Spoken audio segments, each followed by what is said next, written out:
So another article is expounding on or talking about men and boys. And this is from the New Yorker. It's a long article. I'm going to review some of the highlights. It's called What's the Matter with Men? They're Floundering at School and in the Workplace. Some conservatives blame a crisis of masculinity, but the problems and their solutions are far more complex. All right, then we got this graphic schoolgirl hopping over a little boy dressed like a superhero, and we will see more information in this article from Richard Reeves, who I have talked about on videos before. Lots of people are talking about this from many different angles, but it really all comes down to socialization and boys and girls and how we are taught early on. So let's get into the article. Many social scientists agree that contemporary American men are mired in malaise, even as they disagree about the causes.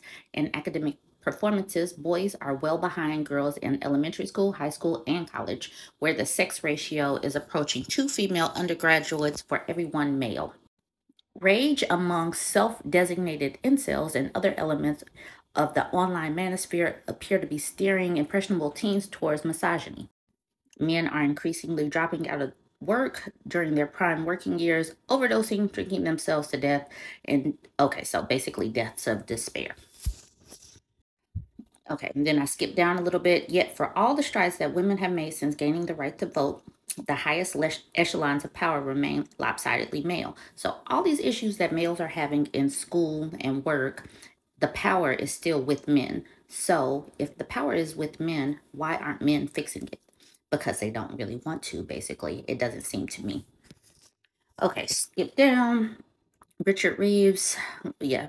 So he is talking about inequality and mobility, and he's like, let's not talk about all the messy stuff, the intricate details. Let's just meet the men where they are.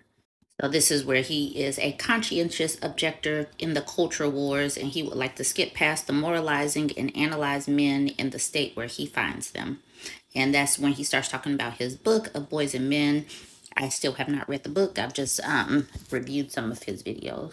He sees telltale signs in the way that boys are floundering in school and men are leaving work. He sees that Black men are hit the hardest with mass incarcerations and men without college degrees whose wages have fallen in real terms and life expectancies have dropped. In all of this, this is a long article. There's a bunch of problems, but they're not really talking much about solutions. And it's not that men have fewer opportunities, it's that men and boys are just not taking the opportunities.